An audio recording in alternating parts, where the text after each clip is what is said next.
and welcome back to Ron Hasn't Seen. This is a channel where I go back and watch movies I probably should have seen a while ago, watch them for the first time, and give a quick review, sometimes by myself. But today, I've got one of my friends. Hey, Patrick, how you doing? Hey Ron, I am so excited to be back. This is much more a film I'm familiar with than the previous one. Yeah, so tonight we're talking about 1955's Guys and Dolls. Uh, it was written and directed by Joseph Mankiewicz, starring Marlon Brando, Frank Sinatra, and Gene Simmons. No, not the tongue-out Gene Simmons. Uh, Based on the 1955 or 1950 Broadway musical by Abe Burrows, Joe Swirling, and Frank Lesser. It was nominated for 4 Oscars, didn't win any, but it did win 2 Golden Globes, one for Best Picture, Musical and Comedy, and a Best Actress, Musical Comedy for Simmons. So you didn't just watch this now; you've watched this one before, right? This is my favorite musical by far. I love this film. I have a very few really poignant moments with my dad and him telling me the Sky Masterson bit about the Jack of Spades coming out and squirting water in your ear is a life lesson I have taken with me forever. Um, I'm really disappointed. I've never actually seen it performed. I've only seen the filmed version, and I didn't know the Sky Masterson role was originated by Alan Alda's dad. He actually won a Tony for it. Yeah, I saw that when I was doing the Yeah, research as well. that's I really cool. actually did see I actually did see this on stage a few years ago. One of our local regional theaters here put it on, and my brother-in-law and sister-in-law were working the show behind the scenes. They did costuming and lighting and stuff like that. So I went to go see it, and it was a good show. I enjoyed it. I think I liked it a little bit more than the movie for some reason. I'll get into later. I think most of the time, if a live show's good, it's going to be better than the movie. I've been thinking about that so much after watching this, and my friends hate that the only version of Rent that I'm really familiar with is the film version. I'm not familiar with the stage version. And I feel like Hamilton got it right. They just filmed the stage version, and I wish we would do more of that. I think that's so much more poignant than having these really big budget. I mean, this was big budget at the time. I mean, there's huge Oh, stars in this. yeah, Yeah. this was a big budget. But like with the Rent one, I actually like the Rent movie. It's one of the few theater shows I've gone to see again and again. Actually, maybe because I listened to the movie first, Yeah. but I think the music is a little more polished, and having most of the original cast do it really kind of makes it more true to the show, even though they're way too old to be playing the characters by that point. Yeah. Let's talk Guys and Dolls. Yeah. Stars Frank Sinatra as Nathan Detroit. He's kind of a low-level gangster who runs a moving crap game to stay ahead of police detective Lieutenant Brannigan, because apparently in 1950s New York, there was nothing else for the police to do than track down people playing dice. So is it supposed to be set in the 50s? This was a question I had. I was like, it gives me a very roaring 20s vibe. Everything with the cars and everything seemed to Yeah. be 40s, 50s. No mention of wars, and that usually comes up. So you're probably right. Yeah, we're probably post-war New York. Yeah. And I mean, that does come up in a lot of things. One of the films I just watched for this channel the last one I watched, was finishing up a run of 70s films, was Serpico. And once again, like, all the, like, corruption and stuff they're breaking up are still number runners, like gambler stuff. I'm like, you think about, like, growing up in the 80s and 90s, like, nobody cared about that anymore. It was all about the drug trade that No. they were trying to break up. Well, I mean, if you think about what the sins that they're trying to save them, it's drinking and it's gambling. It's not really anything that we would think is too bad. It's all legal. Like I Right. just played a hand of blackjack on my phone. I got beat really badly, and I'm super angry about it. But that's when we were growing up. The bad guys were the drug runners, those drug kingpins. It wasn't the low level guy running a craps game. I mean, we had those that were great. One of my favorite scenes Yeah. is in Bronx Tale. Put them in the bathroom.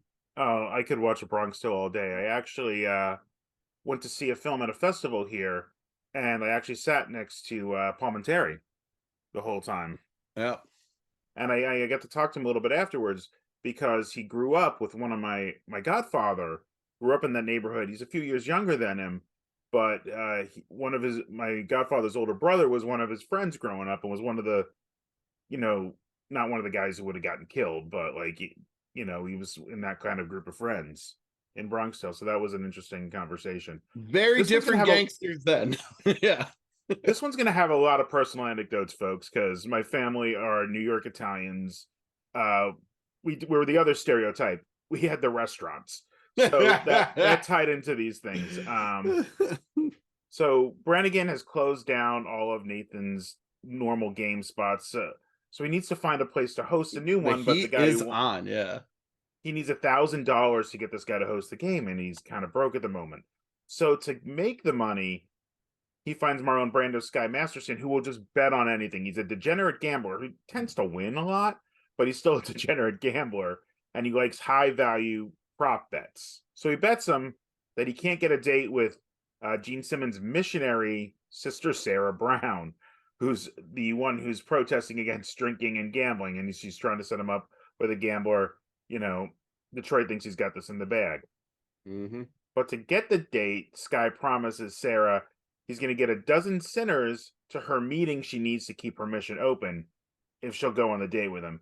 So eventually she does, and they fly to Cuba because the date had to be in Havana, which seems a real long flight on what would have been a prop plane.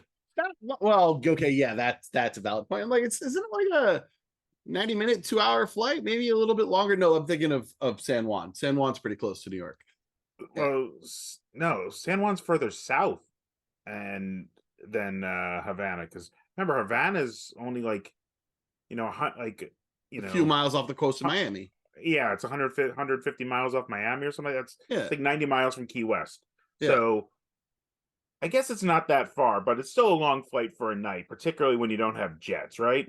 Yeah, yeah. And it's a weird spot for a date. I mean, you're in the greatest city in the world, allegedly. I mean, you gotta find a nice place there. Cutting to that scene, I had forgotten about that scene in Havana, and it is wild and amazing. Yeah, let's get back to that, but let's just finish Yeah, the yeah, yeah, yeah. the cat. Good. So they do fly to Cuba, and she's drinking. He orders her a Bacardi milkshake, and doesn't tell her that he convinces her it's not really alcoholic because she doesn't drink, and she gets just blitzed, and she starts falling for him, and then the two of them get involved in a giant bar fight, Yeah. which is a great scene. But back in Detroit, Nathan knows she's out, so he breaks into the mission with his guys to hold his crap game in the back room of the mission. And just as they're getting back from their date in the morning, still don't know how they did all this in a day. The cops bust in as all the guys are running at the cop. Brannigan can't bust anybody, but Sarah thinks it was a whole setup. Sky wants to make good, and he likes her, so he tracks down the new crap game, and it's in the sewer, and bets everybody $1,000 that he'll make the pass. But if he does make the pass, they don't have to pay him; they just have to go to the meeting. So of course he makes the pass. Everybody goes to the meeting, and then everybody's happy because the movie ends in a double marriage in the middle of Times Square. Which I'll get into that in a second. But with Sky's marrying Sarah and Nathan's marrying his long-term fiance Adelaide, I think her name is Adelaide, sweet Adelaide. that he's been kind of fighting with the whole movie because she wants him out. She wants him to go straight, and she's an actress, and so that's the whole end of the movie. There's so many B and C storylines in this that I completely spaced on. I really was just remembering the crap game storyline, and I forget about all that goes around with it. Man, this is a complex movie. It's a fun movie. I really enjoyed the movie, and I think it's fun. It's entertaining. It really keeps you as a musical. I don't think too many of the songs stand out on their own. I think a few of them have become more famous afterwards. This "Sit Down, You're Rocking the Boat" is my favorite song in Me the too. movie and in the By show. far. It's Nicely just a lot Nicely, of my fun. favorite character. Nicely Nicely is great just because he's Oh, nicely. But on the other hand, I love "Luck Be a Lady Tonight" as a song. But you have Marlon Brando, one of the greatest actors of all time, not one of the best singers of all time, singing "Luck Be a Lady Tonight" with Sinatra just right there. so you want to get into this now? Yeah, let's because get into that. there's a lot about this that I found out through researching this. Sinatra wanted to be Sky Masterson. Sinatra is not that big of a star right now, which is crazy to think about. It's crazy to think about that Sinatra's not like a huge mega star. You know, you always think of the Rat Pack and how they kind of ran Hollywood. At least that's what it always felt like. And, you know, being an East Coast Italian, that's kind of how we're brought up. But the studio really wanted Marlon Brando, and Brando, not known for singing, he actually did do his own singing in this, which is pretty impressive. But It's not horrible. It's just not Sinatra. no. And Sinatra does Luck Be a Lady Tonight almost as like a gotcha, or did in a lot of his acts.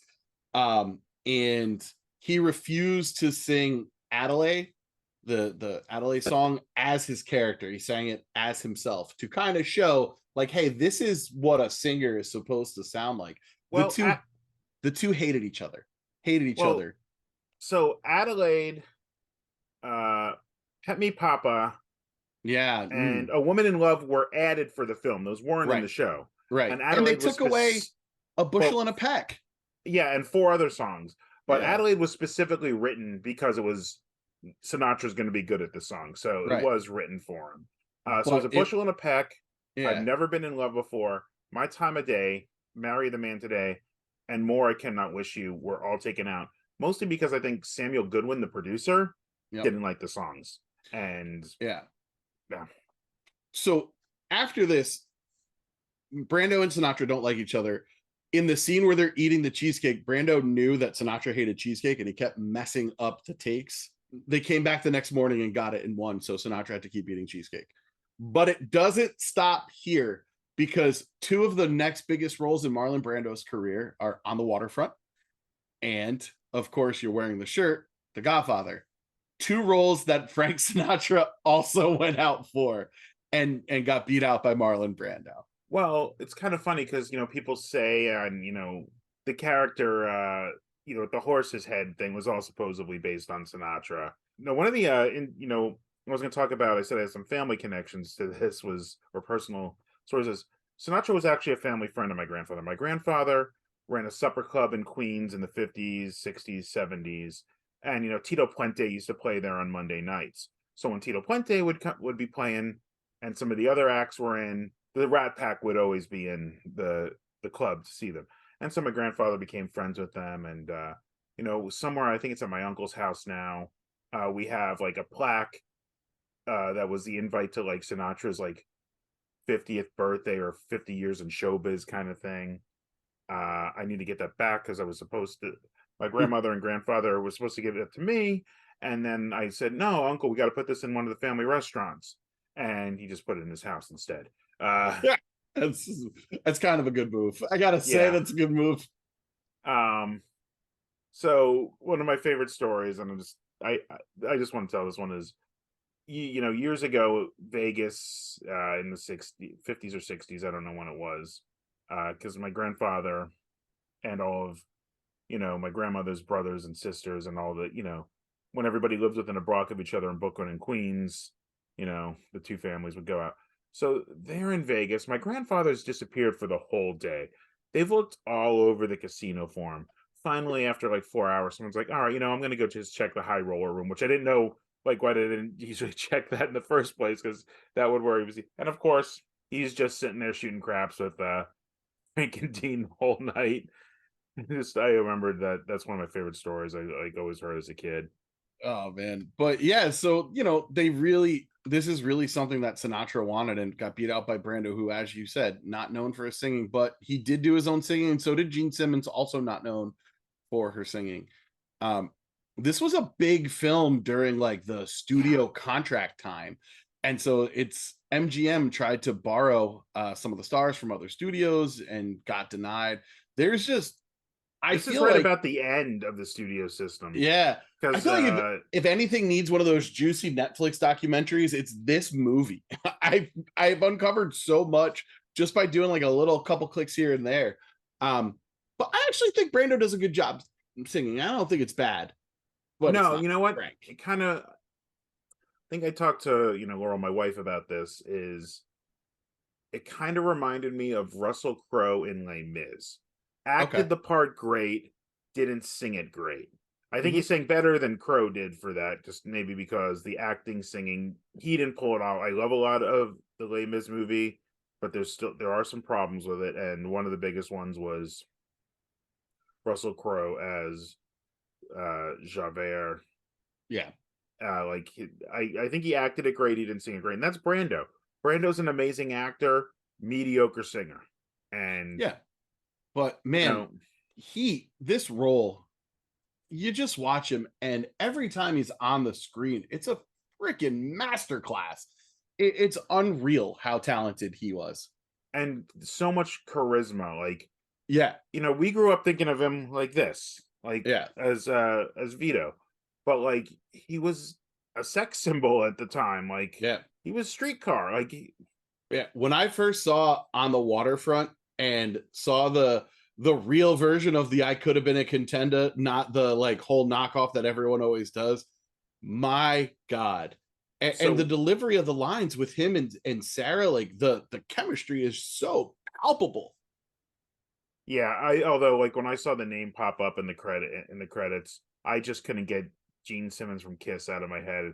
And half the time watching the movie, I'm just picturing him in that role, and man, Yeah, that made me laugh. But On the Waterfront is one of the ones that's going to come up on this channel at some point because never seen it and I have to. It's been one it of those is ones. amazing. One of the best movies. Yeah. Uh, as you said, the movie was a big movie, but it didn't light up the box office that much. I mean, especially No. for its budget. Uh, had about a $5.5 million budget, which that's a huge budget Yeah. in 1955, and it only made about 6.8 million domestically. Maybe got up to close to 10 international by the time everything was said and done. So it made its money, but they made Yeah. a little Not bit more money at the time because they owned this. They would own the distribution and all that, so they didn't have to deal with the split box office and all that. But it did okay. I know they were trying to remake it since 2013. I think Bill Condon was writing it, who he's done a bunch of stuff, but I just did Chicago as my last episode, and he was the writer for that. So I think it's been going, like, it's kind of just been in development hell. I think they could do a good version of this. This is one I wouldn't mind them remaking. I think it could use a budget because, like the opening number, I love, but you can clearly tell it's on sets. Like it's not even well, even look like a backlot to the me. It just, whole thing is on sets, and that was a choice. And I'm like, yeah, this would be so much better in New York City. Add that level of grittiness to it. I think it would have worked out so much better. It's like today when you see Toronto as New York, and you're just like, this is dumb. Why are we doing this? that's not that bad. But like, have you seen Rumble in the Bronx? Of course, I've seen Rumble in the Bronx. What kind of question is that? You're in New York and there's mountains in the background. It's one of the funniest things ever because it was shot in Vancouver. Um, I don't think it was that much. Like it was a stylistic choice, Yeah. but I found it kind of distracting on some of those scenes because it's almost cartoonish. And if they were really Yes. trying to make it look like it's on stage, it could have been a little better. It looked like a Wes Anderson film almost. And that's just What on my mind because I just saw Asteroid City last night. But the one time that it really worked for me, and I don't know why, the sewer set, the sewer set did something for me. I was like, oh, it looks like a place you would play craps. It doesn't look anything like a sewer, but it looks polished and nice, and it had a good, as the kids say, vibe to it. But it I looked like thought the Turtles' lair. it did look like the Turtles lair. That's probably it. I did think it was a weird choice that they went all sets with this. And when I saw that it was in fact a choice, nothing on location, everything on the MGM set, which Because it's not, it had choreography and it had fun choreography, particularly yeah, like in the craps game and the yeah, opening number. But it wasn't so insane choreography you couldn't do it on location. Like yeah, even just a street level in LA, you could have made it at least look like stores and stuff. I just think yeah. it was so whitewashed looking at times. It was just, especially Very, like, very polished for a film that maybe shouldn't be. yeah, But especially when it's supposed to be Times Square. Like, I and know it's that not it, look, yeah, it doesn't look like Times Square to me, but I don't know what Times Square really looked like then in my mind. So yeah. So it's hard to put together. So you were talking about like this being redone, and I'm shocked that it hasn't. There was a pitch, Channing Tatum and Joseph Gordon-Levitt. I actually like that a lot. Yeah, that's good. It's good. It's real good. I mean, they're great dancers. How's I don't know how Tatum Tatum sang a is. little in oh my god, what's that one with Clooney? I can't think of it. And Levitt Oh, Levitt the sang. Hail Caesar. Yeah, he sang a little bit in Hail Caesar. And Levitt Uh, sang that whole make them laugh bit on SNL, and he did a pretty good yeah. job with that. No, I I think he'll mean, be it's fine. good. It's good. Um, I wonder what this would be like with Sinatra in the Sky Masterson role. What do? Do you put Dino? You get D Martin in there as Nathan Well, Detroit? I was just talking about this with Laura when I was prepping the show. It was, 5 years later, that's what it would have been.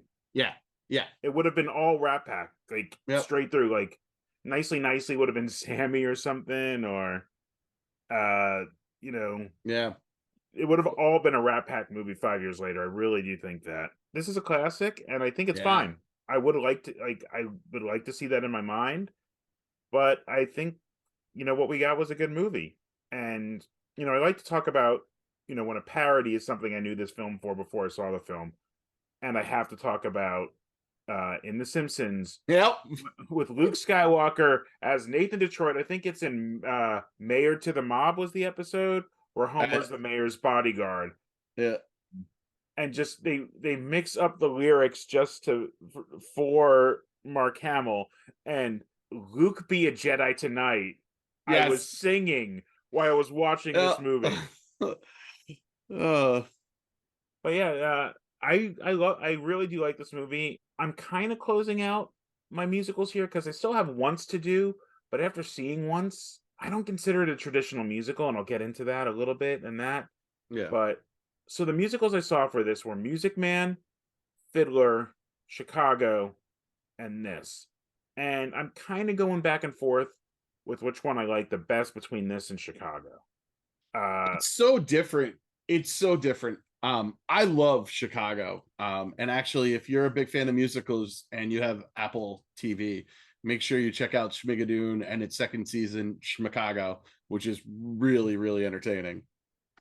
uh these two are my favorite. Like I hate to put Fiddler last, but I think I have to just Yeah. because it's not a great movie. It's kind of long and depressing, There and it is. I was y- like, you'll get there. It's and depressing. the musical numbers were not lively, and I don't want to get into Yeah. that again. I did a whole Yeah. episode about like Yeah. and everybody says that's one you have to see on stage. I can see that. I think Yeah. all of these are better on stage. Maybe Music Man, I don't know. Seeing with Hugh Jackman would have been a dream. Yeah. Yeah. So all of these are better on stage, but this one had enough energy. Like even if you took out the musical numbers, this is a good movie. Yes, yes, that fight scene in Havana, that like there's so much character development in that little scene.